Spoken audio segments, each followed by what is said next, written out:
Bonjour et merci de m'accorder ces quelques minutes. J'ai choisi ce cadre parce que je trouve que c'est un petit peu sympa de parler de choses importantes et parfois de se mettre dans des situations un peu à l'aise.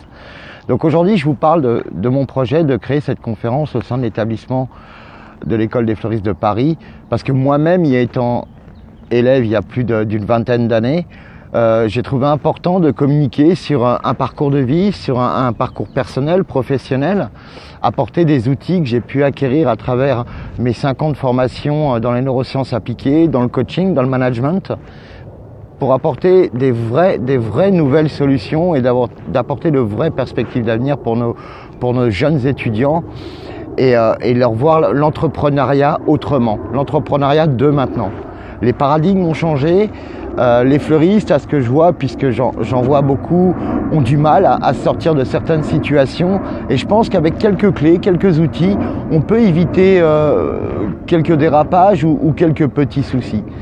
Et je vous assure, je suis vraiment très fort à ce jeu-là et je compte vous le démontrer. Donc là, on va passer à la partie technique. J'ai essayé de simplifier au maximum et surtout j'aimerais vraiment la participation de l'équipe pédagogique pour qu'on puisse monter un vrai projet qui va pouvoir apporter et accompagner tous nos jeunes élèves et de leur donner surtout l'opportunité de savoir que quoi qu'il arrive, il y a des gens maintenant qui peuvent les accompagner, les aider dans tous leurs problèmes de vie et ou même dans toute leur envie, leur atteinte d'objectifs, etc. Donc à travers cette petite conférence, j'espère leur donner quelques petits outils qui vont, je pense, bien changer leur vie. En tout cas, on se retrouve là tout de suite pour une partie technique. À tout à l'heure.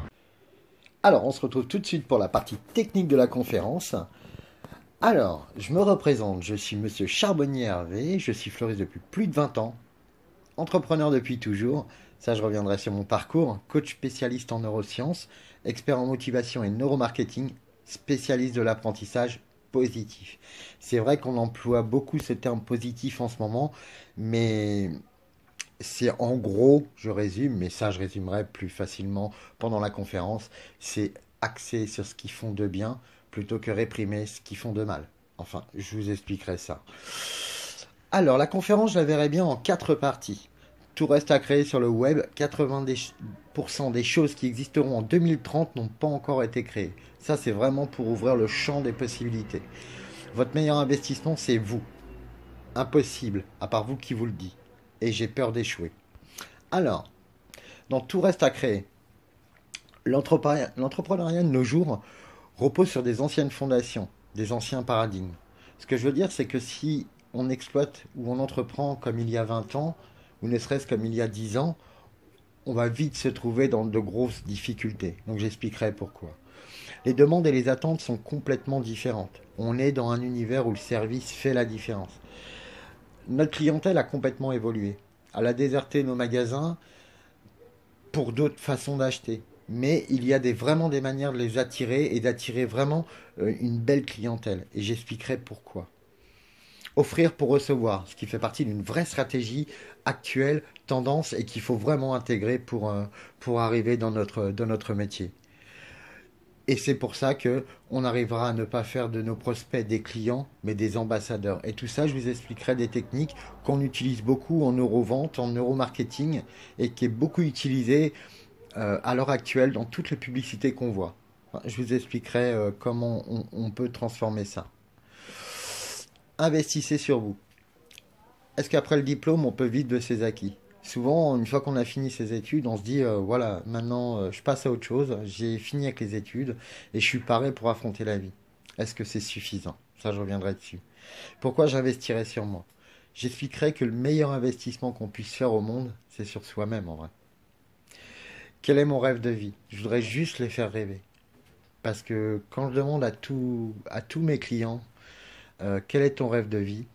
Il n'y en a aucun qui est capable de me répondre du tac au tac. Donc voilà. Suis-je la somme de mon entourage, Je voudrais montrer à quel point notre entourage est ce que l'on est en vrai et qu'on peut définir ce que l'on est à travers aussi notre entourage. Donc à nous de faire les bons choix quelque part. Donc prendre ses responsabilités. Et je raconterai une petite histoire sur les jumeaux. Ensuite, ne lâchez pas votre rêve. Éclatez-vous et restez-vous. Faut rester singulier. On est un métier artistique et artisanal. faut rester singulier parce que les deux sont vraiment à part, passionnants et intéressants. D'ailleurs, je raconterai une petite histoire, l'histoire de Monsieur KFC, ce qui me permettra de rebondir sur le troisième sujet qui est impossible. Je raconterai aussi l'histoire de l'équation qui est vraiment super inspirante. Et vous savez aussi combien de fois vous êtes tombé avant de savoir marcher. C'est pour dire à quel point on a déjà fait des choses magnifiques dans sa vie et qu'on ne s'en rend pas compte et qu'on retient souvent les choses qui nous mettent un peu en bas. Donc, remettre un peu d'ordre dans tout ça. Smart aussi, une technique pour arriver à vraiment faire les bons choix dans sa vie, savoir répondre aux questions qui nous arrivent à des moments donnés. Je reviendrai aussi sur la différence entre la motivation et la détermination. Et aussi, donnez-vous le choix. C'est-à-dire, j'expliquerai ce que c'est qu'un choix et comment on fait pour avoir vraiment le choix dans sa vie. Et aussi la différence entre prendre un risque et se mettre en danger. Souvent, on ne fait pas trop la différence, mais rien que de savoir ça, à un moment donné, ça peut nous permettre de prendre des décisions qui seraient plus judicieuses. Ensuite, je voudrais finir sur la peur d'échouer. Déjà, définir la peur. Qu'est-ce que c'est que la peur? Pourquoi on a peur? Et pourquoi aussi c'est cool d'avoir peur? Parce que quand on réfléchit bien, quand on a affronté nos plus grandes peurs, peur de marcher, peur de parler, peur d'un examen, peur de n'importe quoi, quand on a affronté cette peur, et ben c'est là qu'a découlé les plus grandes réussites. Je vous souhaite de vous planter parce que c'est vraiment le leitmotiv de tous nos grands contemporains actuels, que ce soit le patron d'Apple, le président de Facebook ou le patron de Tesla, etc. C'est tout ce qu'ils disent et ce qu'ils communiquent, c'est ça. N'ayez pas peur de vous planter. Parce que si vous avez peur de vous planter, vous n'allez pas y arriver. Mais je vous expliquerai pourquoi. La vie, c'est comme au loto, 100% des gens ont tenté leur chance. En vrai, si tu tentes pas ta chance dans ta vie, qu'est-ce qui risque de se passer? Faut savoir que, selon une étude canadienne qui a été faite par une docteure en fin de vie, on va dire plutôt accompagnatrice en fin de vie, quand on a interrogé les personnes âgées qui étaient vraiment à quelques semaines ou mois de décéder, est-ce qu'ils avaient des regrets? 90% des personnes ont dit qu'ils avaient des regrets dans leur vie. Donc, peut-être qu'il ne faut pas en arriver là. Et sortez de votre zone de confort. C'est juste pour expliquer aussi comme c'est important de sortir de ce qu'on connaît, d'aller voir ailleurs, d'aller s'imprégner d'autres choses, comme c'est important de partager, de découvrir. Et ça, c'est pas en restant dans son canapé ou dans son univers ou ses amis qu'on connaît qu'on pourra vraiment arriver à évoluer. Voilà, enfin, c'est des parties que j'aurais bien aimé aborder, mais comme j'ai dit, j'aimerais bien que on travaille en équipe, que l'équipe pédagogique on fasse des retours ensemble pour qu'on puisse vraiment élaborer quelque chose de sympa. À la rigueur, faire venir des intervenants de prestige. Après, il faudra définir le format et ce qu'on compte en faire, parce que je trouve que c'est super intéressant de pouvoir apporter des outils que j'aurais peut-être aimé avoir moi quand j'avais leur âge. Voilà le but de cette conférence. En tout cas, je vous remercie et à très vite. Et ben voilà, cette petite présentation est maintenant terminée. J'espère que j'ai été assez clair, précis dans ce que je voulais apporter. Maintenant, bien sûr, j'aimerais que ce soit un travail qu'on fasse ensemble avec l'équipe pédagogique et tous les bons retours que vous avez, parce que vous êtes vraiment, vous, en lien direct avec nos apprentis.